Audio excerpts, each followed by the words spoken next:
Just look at my eyes and see, they're always stoned. I never touched a substance. But is it true that this human mechanism is the most sophisticated chemical factory on the planet? So if you know how to manage this well, you can produce what you want in this. Anyway, there was an Israeli scientist, you might have heard about him because you've done so much research on this aspect. He was doing research on cannabis and its impact on the neurological system. So he started this research in the United States. Every year he was getting some 15 kilograms of cannabis. For almost 12–13 years he got this and he produced no results. And in 1980s, when US drug agencies, the agencies which were working against the drug smuggling and stuff, they decided to not hit the suppliers but hit the market. So the street was burning with police action.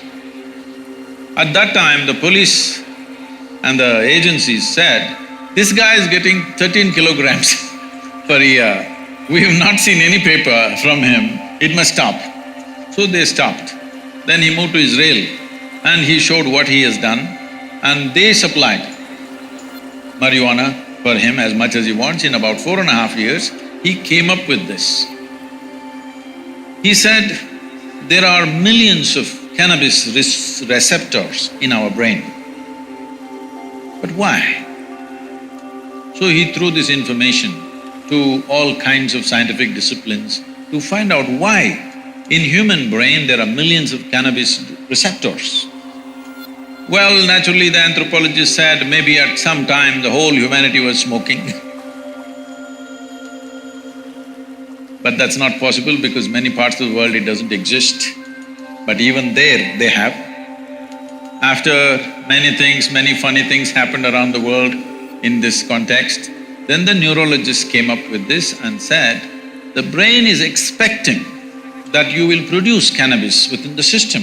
It's not expecting you to smoke. It's expecting you produce that so that it becomes a mood equalizer for you all the time. But most human beings have become inefficient chemical factories or they're just lousy CEOs managing a great factory. So they start smoking from outside. It's not a moral issue. It's not a moral issue for me. But the thing is, there is substantial studies which are being put down by those few activists who want to promote it. There is substantial studies to show that your decision-making, your certain dimensions of your brain, particularly about decision-making, are sufficiently suppressed.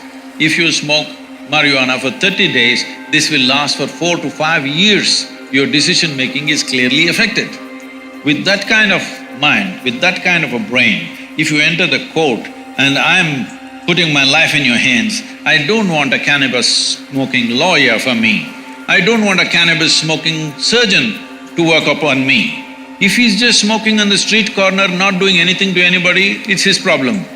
But definitely I don't want my surgeon to be on marijuana and do surgery on me. Yes or no? Do you want? Nor do I want other drivers, because I drive at a certain speed, I don't want other drivers who are smoked out driving with me. I don't want. Nor do I want my driver ever, if at all if I sit in the back seat, to have smoked and then driving. If you want that, you choose, but we don't want that. Most people don't want that because they know what it'll lead to. So what we are looking at recreation, we have made it this way. What this means is essentially, today 70% of the American population is on prescription medication, rest of the world is trying to catch up. Rest of the world is trying to catch up, people are starting medicines very early on their life. The remaining 30% of course are going on things that you're talking about. Why just stop with cannabis? Why don't we do some cocaine? Because it really fires us up. You know, it's all right with me. I told you it's not a moral issue for me. It's a question of whether it'll enhance your life or suppress your life. Whether it'll allow you to live your life full on or will it make you a smaller life than the way you are or what you're capable of? Nothing less than what you can do must happen in this life, isn't it? For whatever reason.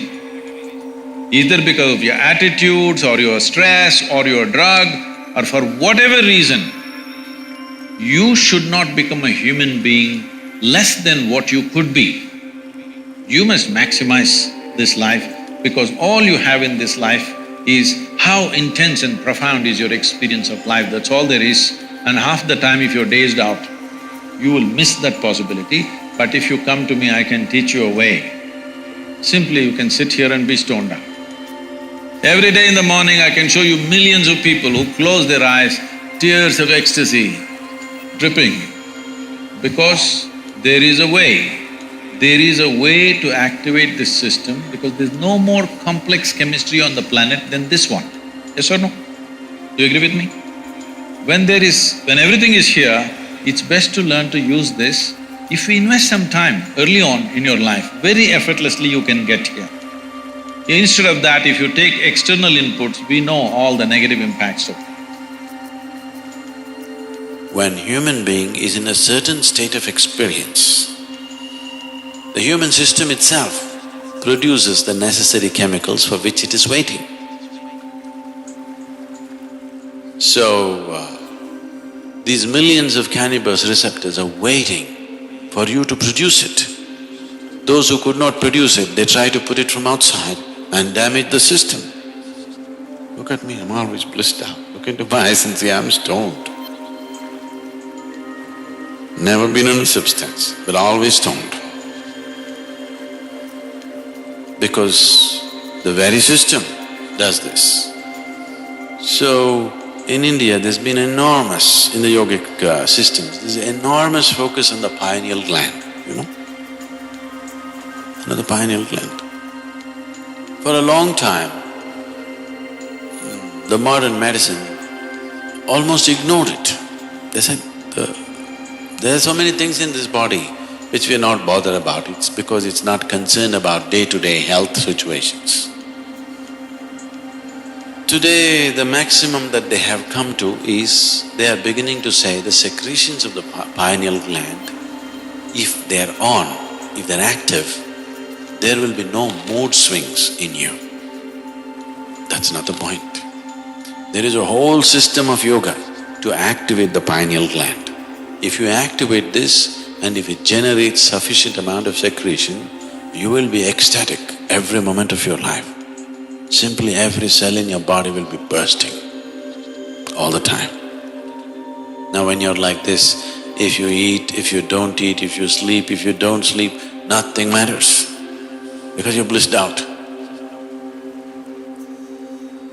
In this state, everything is effortless. Just doesn't matter. You can function at the best because you can effectively use your body and mind at its best. There's enough medical proof for this, only when you're in utmost pleasantness. Otherwise you cannot use your body, you cannot use your mind to its fullest.